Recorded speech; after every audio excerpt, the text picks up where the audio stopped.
obligatory few seconds to make sure we're all good. Got All it. right.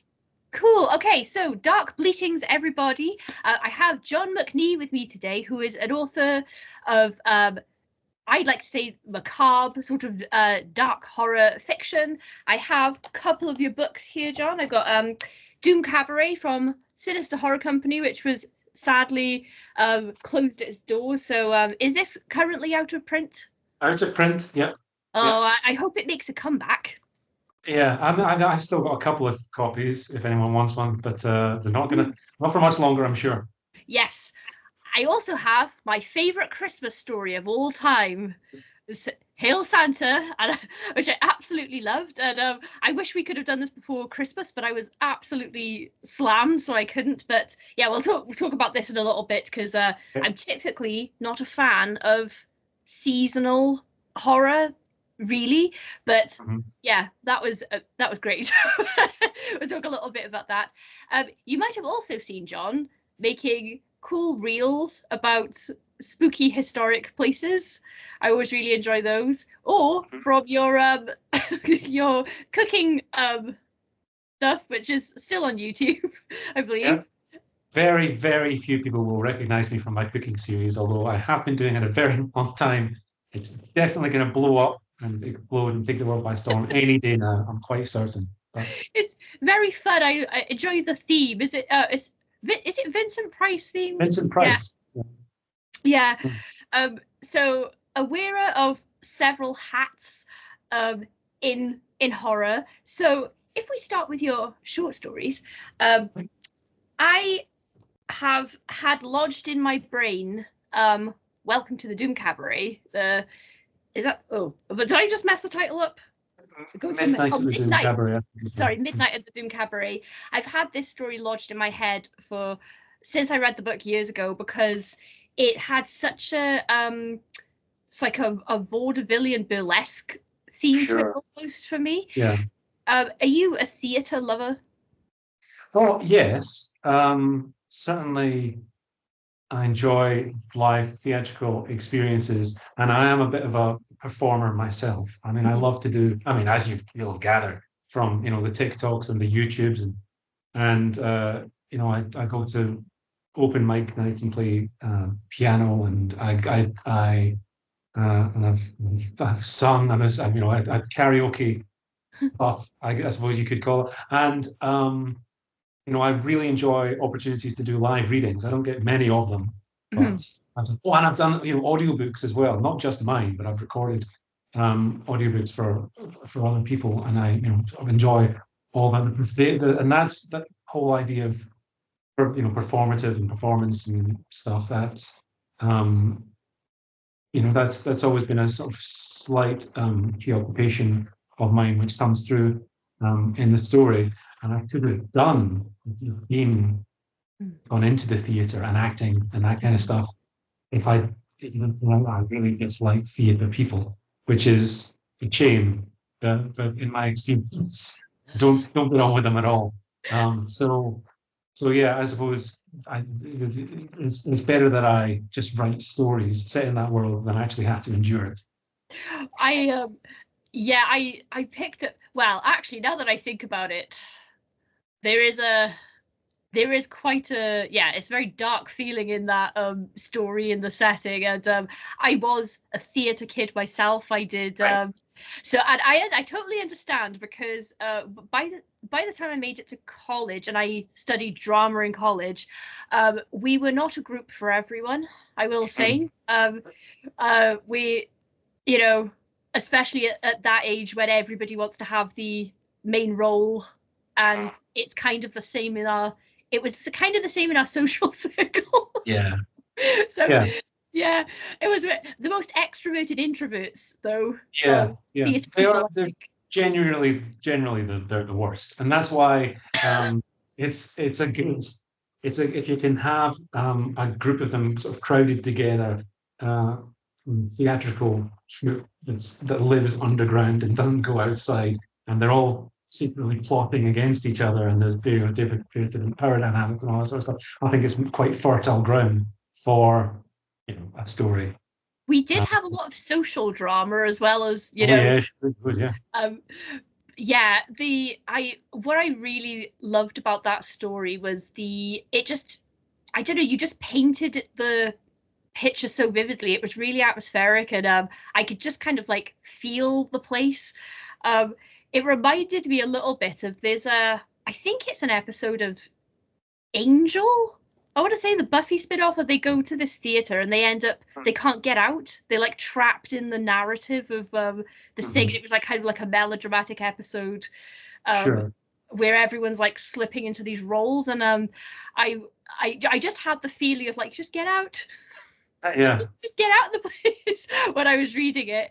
Yeah, it was my. I think at the time I had a different favorite in this collection, but then over time I've changed my mind because this is the story I always think about, and it's my favorite theater story. Oh, nice. So I Well, yes, really yeah. enjoyed it. I I didn't know mean, you did piano.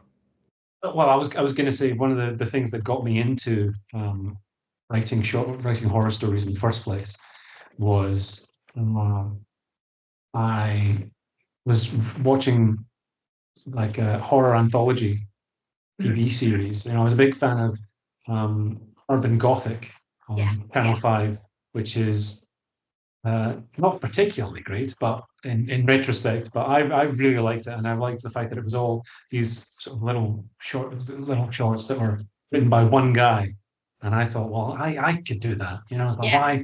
why not me? I think he was, in fact, the guy's name's Tom DeVille. I've spoken to him before. I interviewed him once, and I think he was a teenager when he got offered this gig by Channel 5 to come up with to write these episodes, and I think I was at university like 20 or 21 and watching various different horror anthologies and thinking, well, if it could happen to him, it could happen to me. So why don't I come up with my idea for a horror anthology TV series? And I quickly discovered, and I came up with a whole bunch of ideas. I tried to write them and discovered I couldn't write um, drama, something about script writing. Mm. It wasn't, and it's still not there for me. There's something quite cold and clinical about it that I can't get on board with.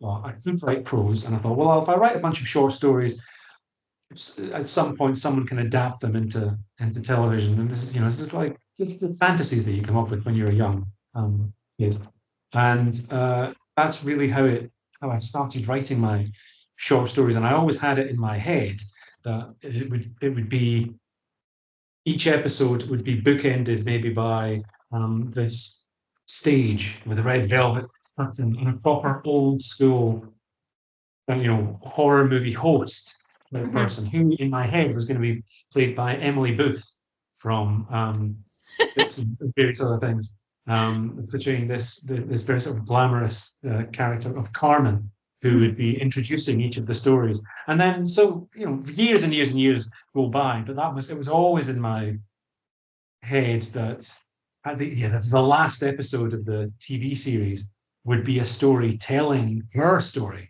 Mhm. This horror host who's been introducing all of these stories the whole time. You find out, where is this dingy little cabaret where she's telling these stories? Why does she have all these strange stories to tell? And that was eventually, what became Midnight at the Doom Cabaret to end the collection. Um, so yeah, it was a story that I had then in mind. God knows, like 15 years or something like that. So yeah, it has a lot of time to sort of percolate, and you come up with the fine details about the Yeah, setting and the place. yeah, it was just so generally spooky and then gets increasingly more sort of like anxiety inducing to read as you're Yeah. going through. So yeah, I loved it. I can imagine you hosting one of those kinds of shows, Joe. Like I think you'd be like the perfect host for something like that.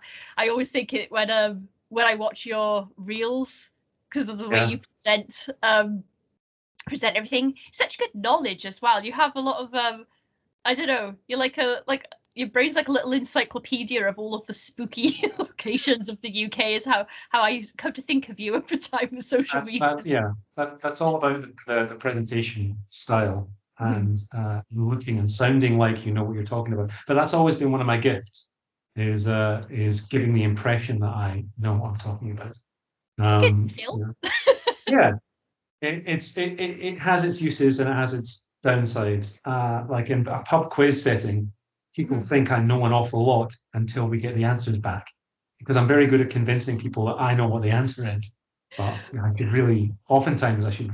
It's a real bluff, and if I do get the answer right, it's a you know tremendous win on my part. But yeah, so it's about sort of looking the part. You know, I'm into the whole sort of looking and acting the part of the horror host and the guy who knows what he's talking about, even if in truth I've only like researched what I'm talking about on TikTok that morning by doing a quick Google search.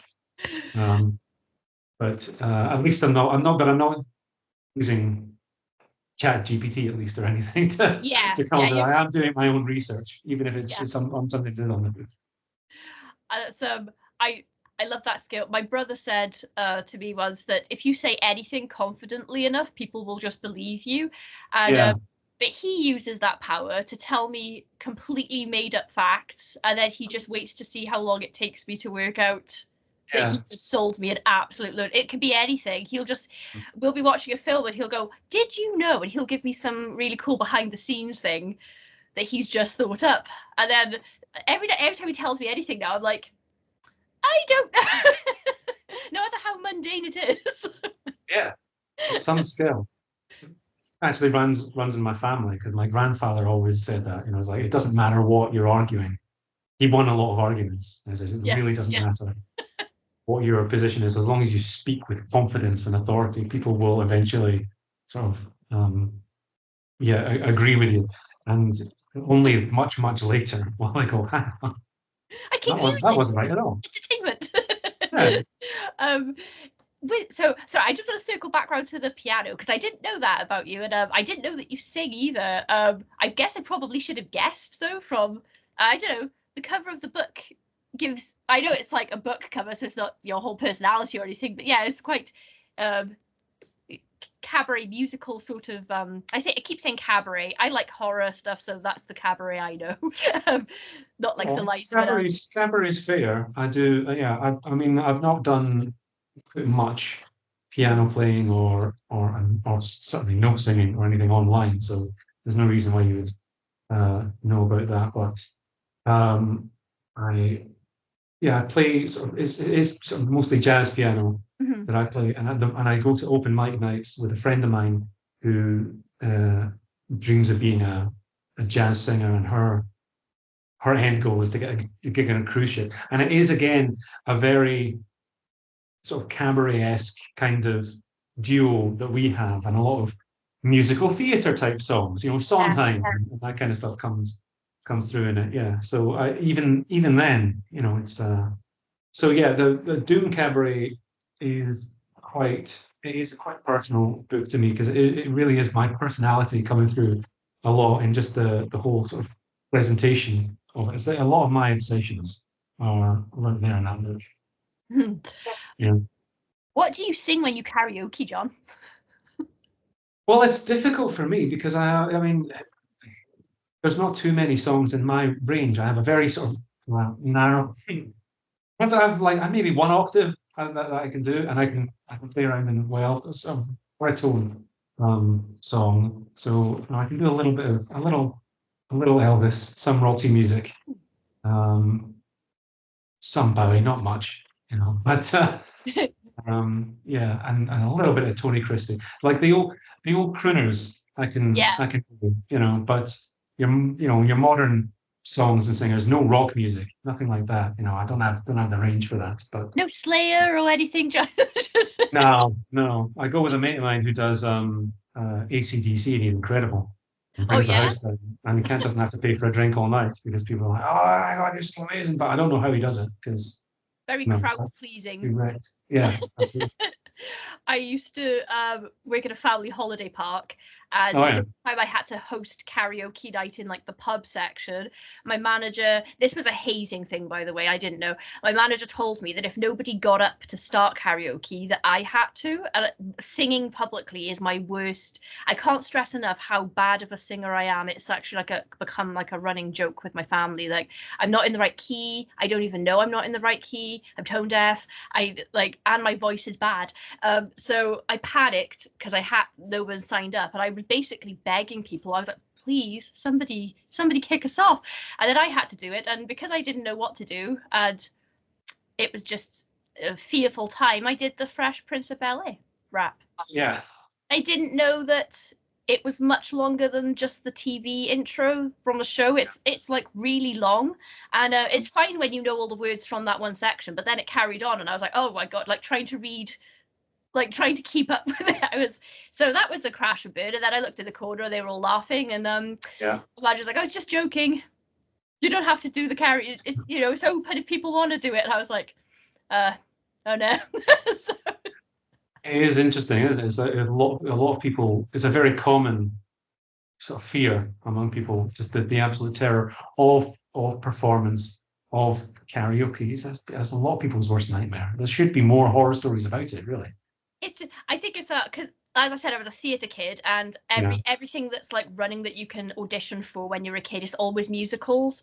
And I wanted a dancing part in Bugsy Malone, and they said, but you have to do a singing audition no matter what part you want. And I was like, I don't want a singing part. And the audition was in front of everyone, so I had to go, and it was pin drop silent. I could just feel everyone dying for me, and I thought, just get it out the way, it'll be fine. And I sat down, and my friends were like, "Oh, that was a crash and burn. Are you all right?" And I was like, "Well, I was, but I did get the dancing part I wanted, though." I'm the It's only rough. person in my family with no musical talent whatsoever. Um, Well, but there you go. Do you writing talent, though, so can't have Yes, everything. that's my thing.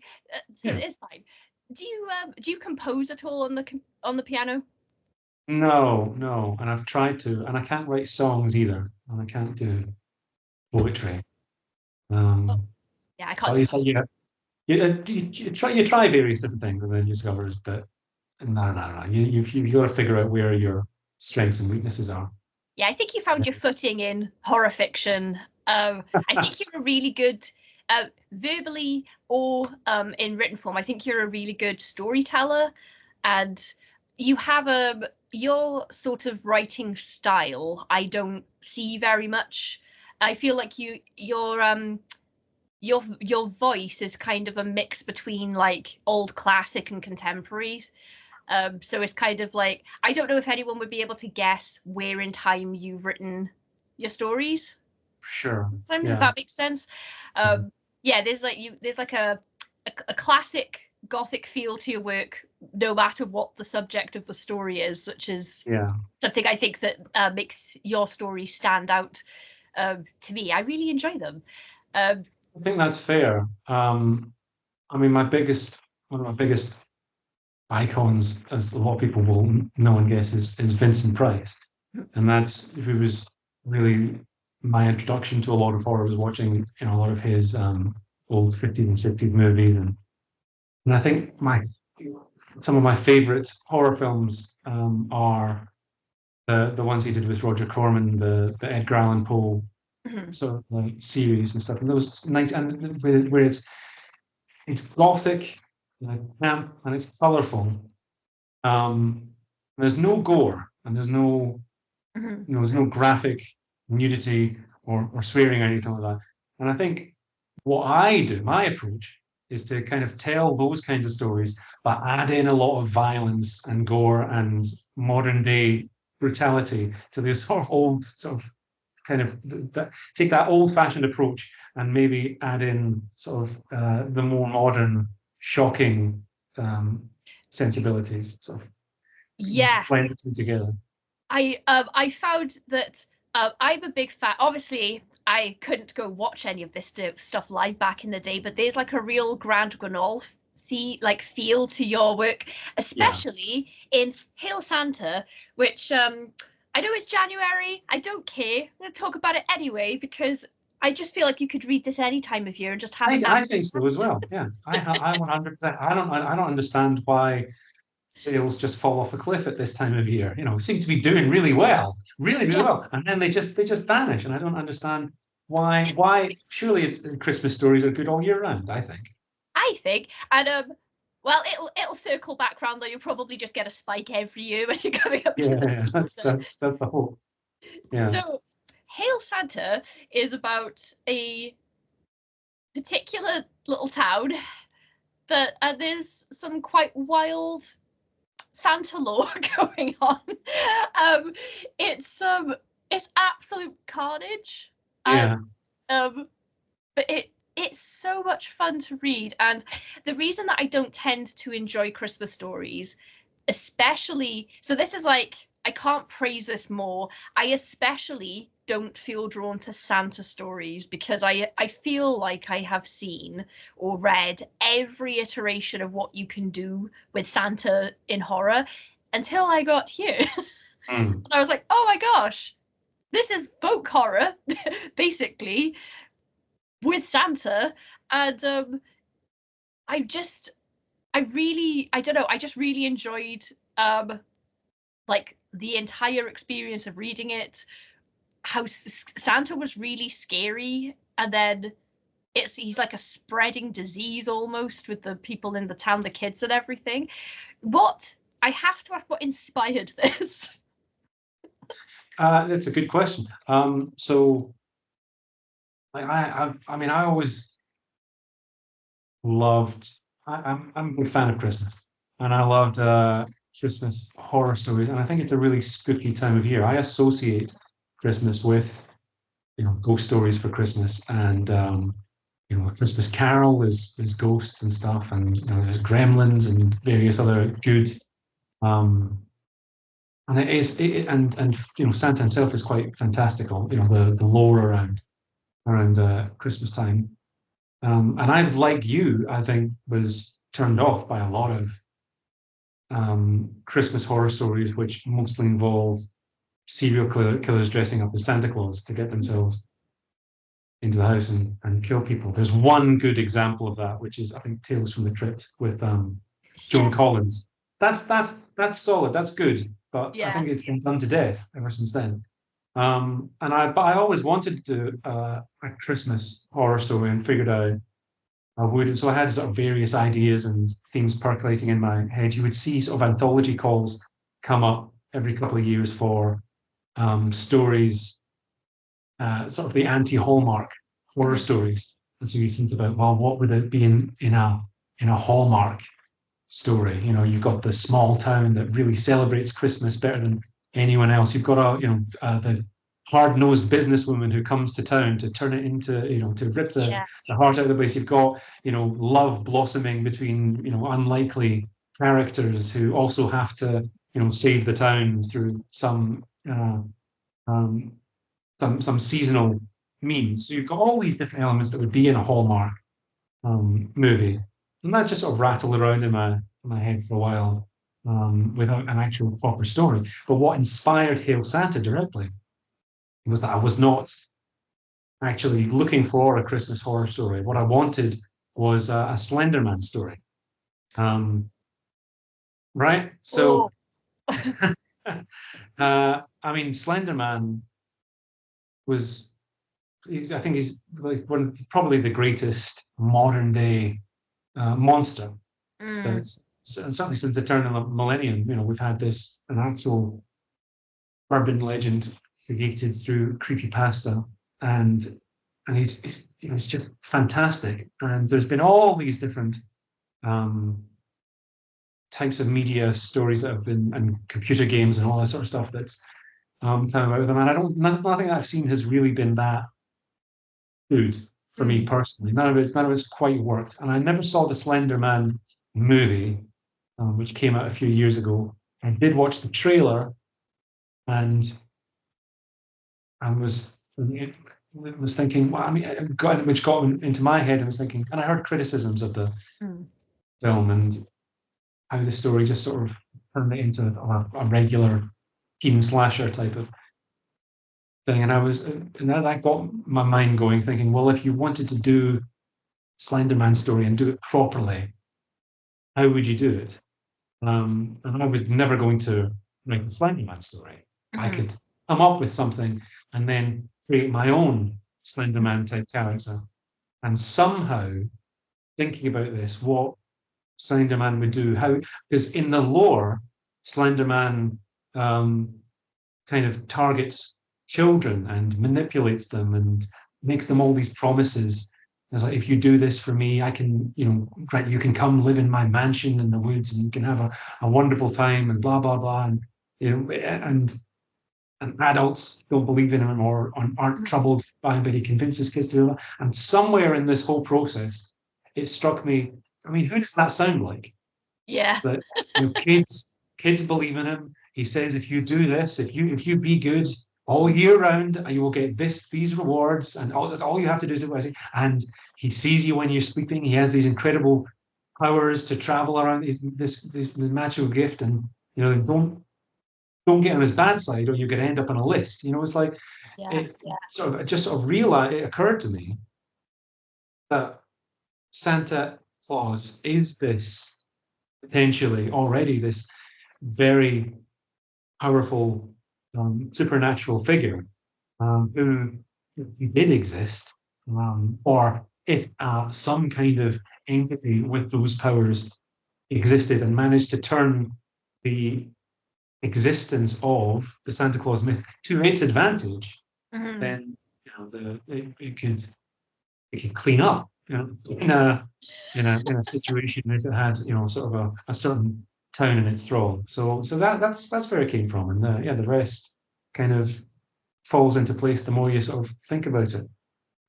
Yeah, that's so interesting that that was the sort of like initial concept. Because I can see it now that you've said it with like Yeah, some similarities and yeah, that sort of like indoctrination almost.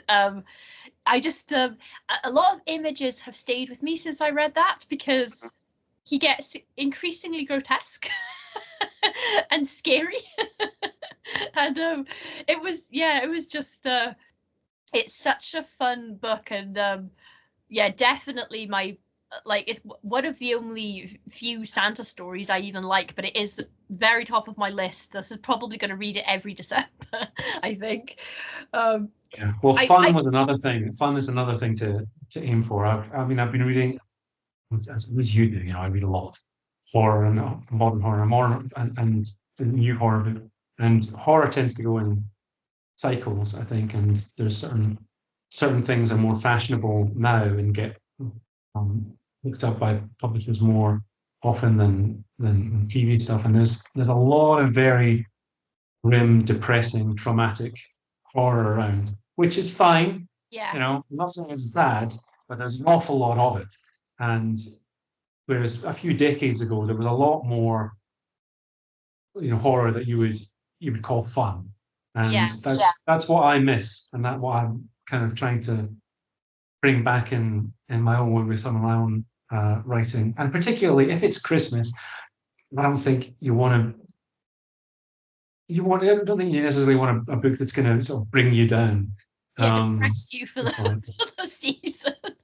yeah, Oh I mean, yeah, there's a fair amount of grim stuff. I mean, a lot of characters in Hail Santa meet quite unpleasant fates, but from my perspective, it errs on the fun side of horror more than this of the ghost train side of horror than anything else.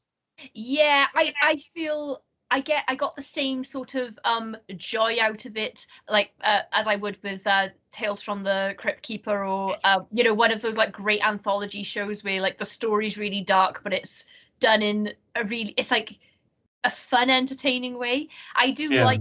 We are in a sort of a bleak trend for horror right now, and I do really like a lot of that work is so impactful, and I really enjoy it. But I do need like a palate cleanser in between. I can't just keep reading book after book of sure. that type of horror because I start Yeah, to question the world and myself and everyone I know.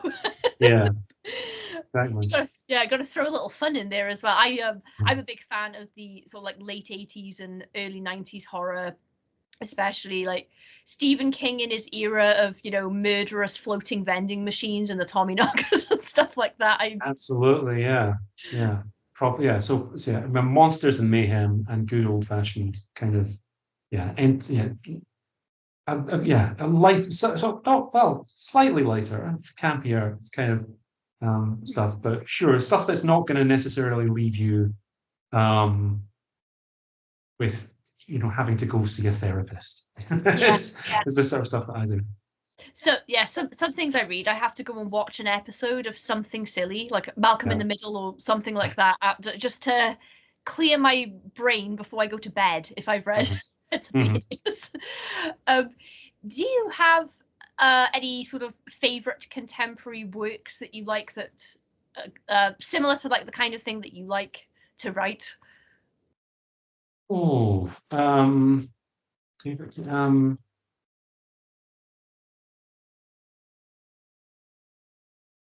uh, Sorry, put you on the spot. yeah, the stuff that's. I mean, I don't really see much stuff that's similar to what I. I mean, I mean, growing up, the good film series were kind of formative for me, and I Yeah. don't. And there are certainly, if you kind of take a lot of some Goosebump stories and age them up and make them sort of adult appropriate, that's kind of my own approach to a lot of the work that I do. Obviously, a huge fan of Clive Barker. More stuff more recently. I don't know. Um, some Yeah. of the early Joe Hill stuff had kind of a, um, but even had at the very least a sort of fantastical elements sort of woven in, it's like heart-shaped box and stuff, and his own 20th century ghosts. Was not afraid to combine, well, realism with magic, but not in a magic, maybe in a magic realism. But I don't want to get bogged down Well, in the sort of genre ideas. But I was going to make the Joe Hill comparison actually. I feel like your style is sort of like Joe Hill meets Clive Barker, funnily enough, because you've got these really great sort of visceral bloody scenes and things, but it's like but also these sort of like fantastical horror elements. yeah, That's what I love about Joe Hill's work as well. It's horror, but it's almost straying into dark fantasy yeah, sometimes. yeah, I think the other Christmas book that's also a favorite is Nosferatu, because that's just so different for, sure, for a Christmas story and also for a vampire story. So um, that had a similar feel to me, like using the lore for darkness in a really creative way. Um, do you? It, I don't know how. I don't know which kind of authors you read, but do you think that there's a difference between the stuff that's coming out of the UK and the stuff that's coming out of the US on the indie horror scene? right. Yeah, yes. Um, I think you get. I don't know if it's fair, but I mean, I read quite broadly, but um, I don't know how to turn my reading style. It's like I'll read everyone. I'm trying to read everyone once. Mhm. Like there's so much out there, Yeah. right? Like, it's very rare, and I've met so many authors, and uh, and you've got a new book out and they're telling you about it and you're thinking, oh, that sounds good, but I have already read one of yours and there's so much other stuff that I have to read, but so like it's difficult for me to wait, like, to, because I do read broadly, but it is sort of cherry picking in a way that I sort of never come back to the same person twice, which is not fair on them, because everyone sort of evolves and no one's book is going to be the same as their last one. But I would say there's a what I see tend what I've seen from the UK versus the US. The US, there's a lot more, I think, political stuff coming out of the US, like Mm. more obvious sort of themes and allegories. And whereas the stuff in the UK, I mean, not that it's bad, but it seems sort of more. Maybe the approach is more timeless, but it seems like it's more focused on uh, character and story, and or maybe I'm just sort of not. I'm being able to identify the actual themes. Um, I think you get more stuff that maybe from the UK that harkens back to previous times, and I say that for as much for my own work as anyone else's. Whereas you get a lot more stuff that from the US feels a lot more contemporary, Yeah, and of its time, which yeah, means it may date. You know, a lot of it may in a couple of years might not read so well, but a lot of it seems preoccupied with um, issues of the moment. yeah. Um, I think I agree with you. yeah, I feel like both sides of the pond, there's a lot of horror coming out that sort of centers around some sort of social injustice at the moment, but they're having a very turbulent time in the US.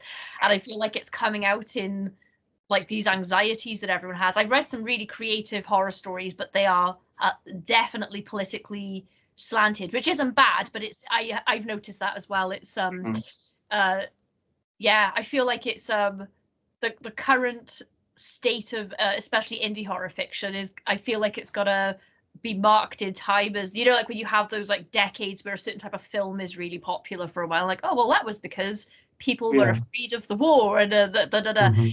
I think we're in one of those. Um, so you went to AuthorCon in the Yes, I did. States last In year. the States. I'm dying to ask you about that because I've never been, but I'm always jealous. I'm always looking to see who's been because I know that that convention is much bigger than anything we have in the UK by comparison. So, what would if you were like comparing experiences, what was that like? Uh, yeah, it's great. Um, wait, it feels like it was so long ago now because it's a very, very, very different experience compared to the events that I've been to in the UK. And I've not been to that many sort of conventions in the UK, but I've been to ChillerCon and Edgelit and one FantasyCon, and I've been to a few sort of just horror conventions rather than uh, literary conventions. The thing about AuthorCon, and they want to do it over here. I mean, there was quite a big UK contingent over there anyway. You know, had Hmm. made the trip all the way to Williamsburg um, to to represent. And they talk about wanting to bring some of those authors, you know, being effectively the agents for who will work on bringing AuthorCon over to the UK. But the thing about it is that it's really a book selling Hmm. event. Everyone has their stalls and they bring in readers, busloads of readers, and who come up to the stalls and want to meet the authors and buy the books, and they walk around with sort of shopping trolleys full Yeah, of books. I'm not making that up. And then they go away and they load up the backs of their cars, and they can barely fit themselves in the cars when they drive off with all these books in them. And and I don't think that's something that's ever been done. You would never see that at a UK convention where yeah. really it's just a place for authors to get together, and you might have a couple of stalls in a corner that's not very well advertised in the brochure. Nobody knows about it to the last thing, and and you might have people selling books to other authors, but you wouldn't typically have it as a place for readers, for horror fans to Yeah, come in and it's hard for me to imagine that approach succeeding in the UK. It's just so difficult to get people to go to things. But yeah. it would be wonderful if you could make it happen. You know, it would be fantastic if you and it's such a level playing field as well because it's just one big hall, really. There's a bit of a sort of an entryway in the corridor outside, which is where we were and a few of us were. But really, it's one big hallway. If it one big hall, nobody's stall is bigger than anyone else. Nobody's on a sort of a raised dais or behind like a velvet rope. You must pay, to get in here. It's like everyone. It doesn't matter how big they are, and some of them are very, very big Mm. authors, but it feels very egalitarian. Yeah. There's even the VIPs are just walking around, and you can Mhm. talk. You can just sort of you can find sort of Grady Hendrix or somebody or Eric LaRocque or Paul Tremblay just will be happening past your table, and you just call them over and Yeah. say, "Oh, by the way, I wanted to." It's and it is different because nobody's hidden away in a little room. You get that at conventions in the UK. Not all of them, but you do have ones where guests of honor will spend the whole day in a little room by themselves with their publicist Mhm. or whoever it is, or or an envoy from their publishing company, and will come out to do their Q&A um, or to speak on a panel or do their little 1 hour book signing and then be gone and stuff. And it's a very different approach. It's a very good atmosphere, a really relaxed vibe. Um, Not quite as rowdy as some of the UK. Well, because they just don't drink as much as we do. But well, I'm sure that could all change. Like there was no danger of the bar running out of running out of booze, which has happened at just about every UK convention I've been to. That's so interesting because an American author and publisher I know came over to FantasyCon last year from the States, and I did say, don't expect like the kind of sales that you'd get because this No. is like it's much more a group of authors and not so Mhm. much just book it. I mean, it's basically all authors and no general readers, Mhm. typically speaking. And I said like if the dealer's room is not going to be as big, it'll be small, and it won't be as busy. Like you won't get people turning up with, because I've seen videos and stuff of people turning up with those trolleys and cases and Yes. Yeah. everything. That's amazing. um but he was like, well, so where's the after party then? Do people not do room parties? Or like, no, people kind of just hang out in the bar until they kick Yeah. you out. But people don't tend to, well, maybe that's me and I'm bored because I don't drink at all. So I, once it starts getting late and everyone else hits a level of drunk and I'm like, I don't understand what anyone's saying, so this is my cue to go. Um, Yeah. but yeah, he was saying that it like really social, like lovely sort of like family feel to the UK one, but it was very intimate and small and not as partyish as the US one. So maybe they were like, Right. yeah, so maybe they just have like partying later on over there. Yeah. I mean, well, they do. I mean, in the Williamsburg Hotel, I can't remember what time the bar closes, but it seemed quite early to me. And then you're sort of relying on all the pros, the guys who've done a few of these to run up to their rooms and bring down their backpacks full of booze and start handing them out to everybody. But yeah, it's a different approach um, over there. Whereas here you will get in the UK you will get plenty of boozing, Oh but yeah. sort of very much throughout the day. Whereas um, at AuthorCon it's a very professional atmosphere because everyone's putting on their best face for their readers. It's not like they're all. I mean, it's right in that respect that the UK cons are typically places for authors to get together Hmm. and drink all day and have a good catch up. Whereas it's not very public facing. Whereas AuthorCon is, and then later in the evening you can actually have a few drinks. Yeah, that's it. Yeah, I'm dying to go because I'll probably embarrass myself 1,000 times over because when I meet authors I'm a fan of, I tend to forget myself for a second and just either go completely clam up and can't think of anything to say. So I'm like, hello, and then that's it. That's the whole. And they're like, oh, I just start rambling intensely. Yeah.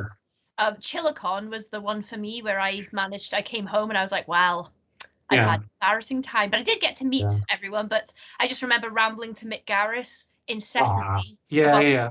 Ball. There's so much opportunity for that at AuthorCon as well, because you just turn around at one point and see an author that you've been reading for, a decade or more, just sort of standing right there, beside you, having a conversation with them, or somebody, that you've been following for a while, and just be. I mean, I don't gush over people the way that you do, but if you went, you would have so much opportunity. I think Ramsey Campbell is the staple in the UK indie scene because he's at all of these conventions. Yeah. And I remember I could barely even talk to him when I first saw him because I've been reading him such a long time. And then a couple of conventions later, you're like, "Oh, let's have a cup of tea." Everyone kind of just gets to know him. Yeah. um, Yeah. I mean, I try really hard not to give it away that I'm impressed by anyone. I'm just, but it's tough sometimes. I did do a bit of gushing to Mick Garris, but I managed to make it brief. I So Well, it is the more professional way to conduct yourself if you're amongst sort of fellow creatives and you're trying to hey, hi. establish yourself as a cool, collected person in the field. But Yeah. it's why I don't go to horror. I didn't even know about writing conventions for years. I was going to horror cons and Walking Dead conventions, and those are very different feel to Right. those literary ones because those are the guests there are like major celebrities a lot of the time, and they have an entourage, and you can never actually really get near them unless you pay £70 at their table for them to sign something or whatever. And Mhm. after too much money spent and embarrassing myself over and over at those, and then finding the bookish ones, I was like, oh, I think maybe the bookish ones are a better space for me because I actually like to talk Yeah. to people. Um, but yes, I have heard some authors in the UK say that horror cons are a better place to trade, though, than the bookish events because those are full of horror fans. Right. Yes. Yeah. Yeah. Absolutely. And there Um, aren't that many people selling books, whereas with the writery conventions, everyone mhm. trading is selling books. So, yeah, I Yeah. don't know. Maybe there's a better market for horror authors for trading for those kinds of conventions. Yeah. I've heard that. I've heard the same thing. I've never had a stand at a strictly literary event, but I have been to a few horror conventions where often I'll be on one of only two or three authors there and do surprisingly well. Yeah. And the authors who've been there have told me, they'll sell maybe 60 books in a day compared to spending 4 days at a literary festival and selling two. So Yeah. it is interesting.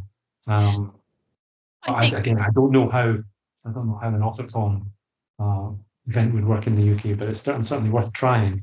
I'm, as well as a sort of writer, I am an avid reader, and I'd love a few days of just getting to go and buy new Mhm. books and have books Mhm. signed and all of that.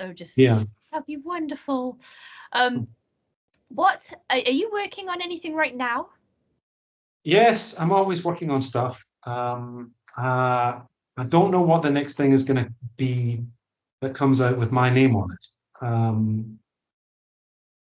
I've written a book which needs a lot of work. It needs a lot of rewriting, and I've started that process, but I don't know when I'm going to be finished up with it.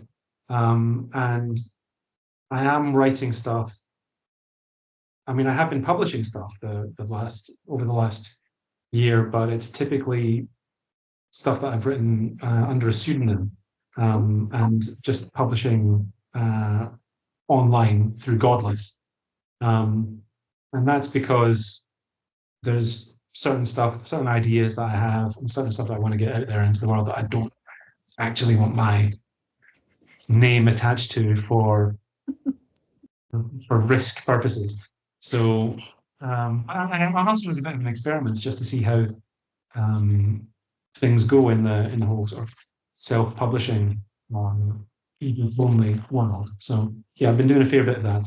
Um, kind of not really doing any short stories anymore. I feel like I've run out of ideas for short stories. Every idea I have now is need at least 20,000 words, so I figure I might as well keep going down that um, avenue. And I have plenty of ideas for future books. Mhm. It's just, getting around to everything Yeah, is time the consuming. challenge. Yeah. Yeah. Time and energy. Energy is a tough one to work on. I mean, the authors I'm most jealous of are not necessarily the sort of the best writers in my view, but they're very productive, and that's that really frustrates me. It really makes me jealous to see how much other people get done. Oh, me too. I've always there are a couple of UK authors that they're turning out books like every quarter, like novellas and things, and the amount of work that goes into just one of those projects, like these are people that have other full-time jobs and stuff as well most of the time, and and families, and I don't have any kids, and I work from home, and I still can't find time to like be that productive with Yeah. it. So yeah, I'm jealous of that as well. As my brain just I keep thinking, just do it. You just Yeah, have to do it, and then you just have it to just do it. does. Yeah. One of the things as well, because I know if I'm writing something, I mean, it's like this book that I've got written um, right now. It's not good enough. It's not what I want it to be. It needs a lot of work to be right, and it took a lot of work. It took a lot of time to get that written as well. And it's going to take a long time to get it to a position where I'm actually happy with putting it out, because I'm really, really obsessed with quality. I want the quality of what I put out to be very, very, very, very, very good indeed, Yeah. at least in my mind, before I'm happy with it. And one of the reasons I started publishing stuff under a pseudonym is because I had these little ideas for stuff, and I thought, well, just it would be great to just get something written and not care about the quality of it. Put it on Godless because there's loads of crap on there. It doesn't it doesn't matter. What I think of it necessarily. It's like there's all kinds of in this modern quagmire of of indie self-publishing where there's a million books or something being published every single day. Does it really matter if I'm putting some more quote unquote crap out there into the world? As long as it doesn't have my name on it, that's fine. I'll do that and I'll see how successful it is, and maybe I'll have a bit of fun doing it. And what I discovered in writing these stories is that even when I know it's not going to have my name on it and it's only going to be and on an ebook, and it's only going to be through this one platform, and the most anyone's ever going to have to pay for it is 99 cents. Even then, cannot bring myself to just write crap and be fine with it. Mhm. Just get it written. It's like I still agonize over every sentence that I'm putting out, and books that I would hope might take me I know a week to a month still end up taking 6 months or longer, because I just can't let myself relax enough to just get Yeah. it done. I'm the same. I have people who run say that you hit a point and that you hit a wall, and I have a word count wall that I hit for Right? one Yeah. fiction at 40,000 words every time. That's the point where I'm proceeding steadily, and then all of a sudden I'm like, do I have any talent? Should I have learned a trade? Um, is the previous, what have I even written for 40,000 years? And then I feel like I don't know what I've even done in my own story, and I start like, I think it's just I think it must have happened once, and now my brain is just going, oh, this is but that's my process. It's really fun. And I have written one novel and then decided not to publish it because it was good to, I felt like it was a good practice run because I learned a lot. Like, you have to take notes because you won't remember what you did in chapter one when 3 months Yeah. later. Yeah. Yeah. um and yeah, some of my friends and family were like, oh, you're being too hard on yourself, go just put it out there. And I'm like, no, I'm not being hard. Like, I left it a while, I went back and read it, it's trash, and Right. Yeah. I'm not publishing it because I don't want that to be my debut novel when I Absolutely. Yeah. it's full of plot holes. And I in the end, I just abandoned it because I thought I don't think this is worth even rewriting. Right, So sure, I moved on to something else. But sure. it's I'm jealous that you're more geared for long form work if that's what your ideas are, because I find short stories like not easy, but it's much, by comparison it is much easier than writing something, you know, past a certain point for me anyway. Yeah, no, it is. It is easier. I mean, I think short stories is, it's like, but short stories are um, the prime, the best form for horror stories. And Mm, they're very undervalued. They're terribly undervalued, I yeah. think, these days. And way too many people just rush into it when they would decide, oh, I want to write horror or I want to write something. They rush straight into, writing 300, 400 page, novels, which are not very good, and they get frustrated, or they get, start writing a novel that turns into 100,000 word epic that they've got no idea how to finish. Mhm. And horror and horror works best in short form, even though it's very, very, devalued, and anthologies aren't as successful as they were, and no publishers are interested in Mhm. single author collections these days, even though that's where it is. That's where horror is in its It's purest, most successful form. And yeah. I could just write short horror stories, endlessly, if I just had the right ideas. I don't know why I it think just seems to have gone away. they're just different disciplines, I guess, because with a short story, you that's more about like the idea that you've had rather Yeah. than you don't like necessarily need to develop everything, um every area, whereas yeah, a novel is much more, uh people have to invest more time to read it, so you got to like gradually unfold things. I think I learned a little bit about condensing things in shorts. I set myself a challenge to just write 100-word short stories, and that's really hard. Like Yeah, that, it's so hard to write a good flash fiction piece like that. it is. But it did. I think it improved my writing overall for my other shorts then, because I got better at not being overly verbose and not the way I talk. I write better than I talk, I would like to think. um, okay, I guess I'm gonna have to let you go, but I could keep you here all day talking Uh, about horror stuff. Um, what can There's no what shortage of opinions on stuff. I know when moving Some with of you. them are very controversial if you stumble on any of them by accident, but no, it's fine. It's fine. Is there anything that you would like to recommend to readers that haven't read you before as a starting point for your stuff? Well, if they go to my uh, website, johnmcnee.com, and they click on the link that says free book, all they have to do is enter their email address into the little box to sign up for my newsletter, and they will get themselves a copy of John McNee's Splatter Party, which is a collection of some of my short stories.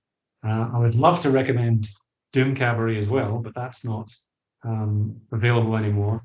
So, Prince of Nightmares, my first horror novel, is a pretty good entry point. It's not for everyone. I've had people come up at stands at the horror conventions, and they look at the cover and they go, "Is it gory?" And I have to tell them, "Yes, it is. It is quite." And they go, "Oh well, it's not for me then." So it's like the temptation when someone comes up and they're interested in buying a book is always to go, no, no, no, not at all. It's like, what do you like? It's like, oh, I like quiet, psychological horror. That's exactly what this is. Yeah, yeah. But no, I don't do that with any. I don't believe in misleading, Yeah. misselling my own work. Say no, it is quite heavy on the on the gore and the splash and stuff, as most of my stuff is. I think Hail Santa is the most I don't know, most mainstream of my works. And Yeah. even that is pushing it too far for quite a lot of people. I got quite a few reviews from folks saying did not expect this amount of blood and guts from a Christmas horror story. Very creative with your violence in that book. I wasn't expecting it either, but I was very delighted as I was like, it was yeah, God, so fun. That's the irony with horror fiction. I think people who don't read and watch horror assume that all horror is gore and blood and everything. So when you're, having more trouble selling a book that's full of that kind of stuff, it like that must blow people's minds if they don't already read this stuff. Because absolutely, yeah. So I get if I recommend my book to people and they go, "Oh no, I don't like horror. I don't really like all the blood and stuff." And I can't lie and say there's no blood in my books either. So, No, but I found that when I started writing horror fiction, and I decided to start trying to sell it places. I remember at the time, which would be like 2010 or something like that. There was lots of anthology calls back then, lots and lots and lots, and they would gather them all together on some website or other, and you could go through all the different anthology calls and see what they were looking for, what kind of short stories they were looking for, and almost all of them said no blood or graphic violence. No, and you think, but you're a horror publisher, and that was yeah, and that was the approach. That was they were like, oh yeah, I didn't understand how can it possibly be, and even now, it's like to my mind, it's like how can you have a horror story with no blood in it, and but so that's how I ended up, publishing a lot of stuff with Bloodbound Books, who at the time was really one of only two or three extreme horror publishers out there back then, and things have progressed since then. Nowadays, there's a lot more. I mean, extreme horror is much more popular. oh Like hugely. that's been really interesting to watch the sort of uptick in that, because it used to Yeah, be really sort of on the fringes, and yeah. now But it's now it is extreme. Like now yeah, the stuff that's calling itself extreme horror. Back when I started, what I was writing was quote unquote extreme horror, even though it wouldn't raise an eyebrow for most of the extreme horror crowd, compared to the stuff that's being put out now.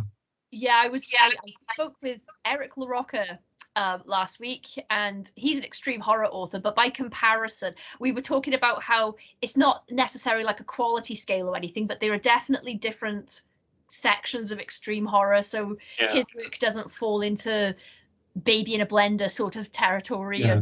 and stuff like that, but like yes, quite a lot of range with extreme horror now. Yeah, and there's a lot of range in horror in general, which a lot of people, non-readers of it, will appreciate. And and I think I don't know where I am on the scale these days. I'm still not quite in the right, um,